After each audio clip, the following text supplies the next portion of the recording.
Welcome to Rants TV, Travel and Events.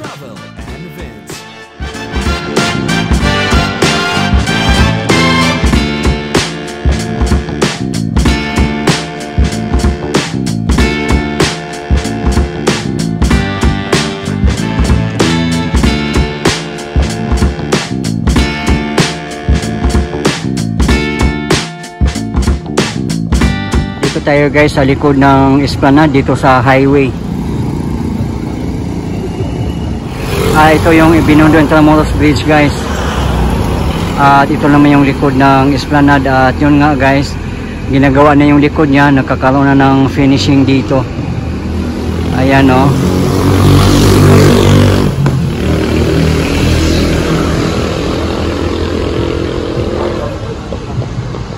Yan, ito yung update guys as of August 29, 2024.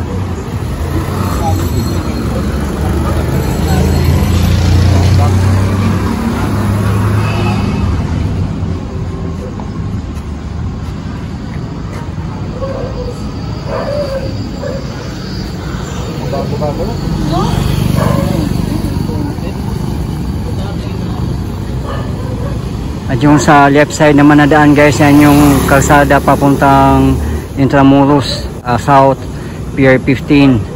Diyan dumadaan yung mga jeep guys. At kung mag Binondo naman kayo, Chinatown, Divisoria, dito kayo dadaan sa Binondo Intramuros Bridge.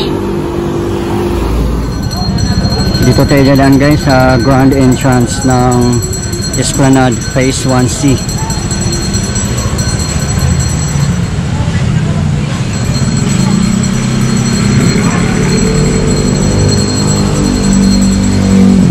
At akyat tayo guys sa viewing deck.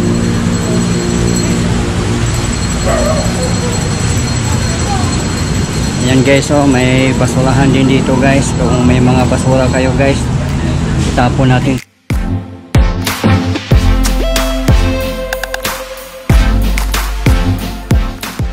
Tara guys, akyat tayo dito sa viewing deck. Ito yung napakagandang hagdanan nila guys. Hello. Shout out kayo mga idol. Taga saan kayo mga idol? Kasama. Aha. First time nyo ba dito mamasyal? Ano? So ibig sabihin na gustuhan nyo yung pasyalan dito kasi pangalawa nyo na eh. Opo. So ano masasabi nyo sa magandang pasyalan natin? Sobrang ganda. Sobra. O magpakilala muna kayo. I'm GC. Okay. Ito, salamat.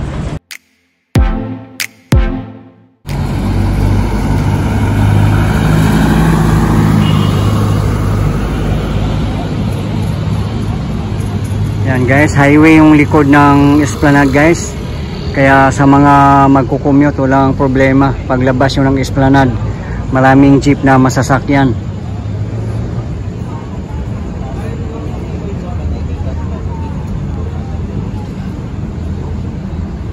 Sarado nga dito na park guys, dito sa viewing deck. Siguro gagawin na nila yung flooring nito. Kaya nakasara at may ginagawa din sila dito guys, oh. Plant box. Ayan guys.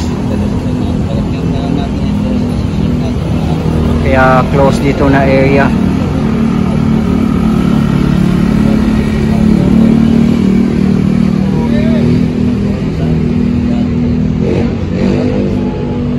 Mga ano, dito lang banda na open guys.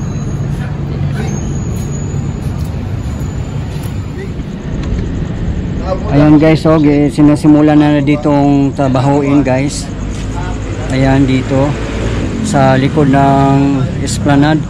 At ito naman yung stairs na to guys, ay yan yung part ng Binondo Intramuros Bridge. Kaya nakasarado pa yan guys kasi ongoing pa yung construction ng Esplanade.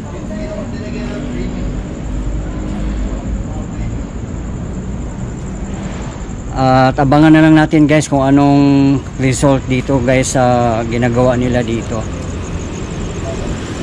At yun nga, may access dito sa Esplanade mismo. na sinimulan ng kanilang trabahoin guys, oh. Yung karugtong ng stairs at may access na yan dyan sa esplanade.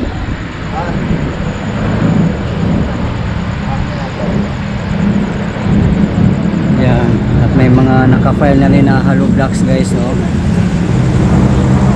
So palapit na lang palapit guys matapos.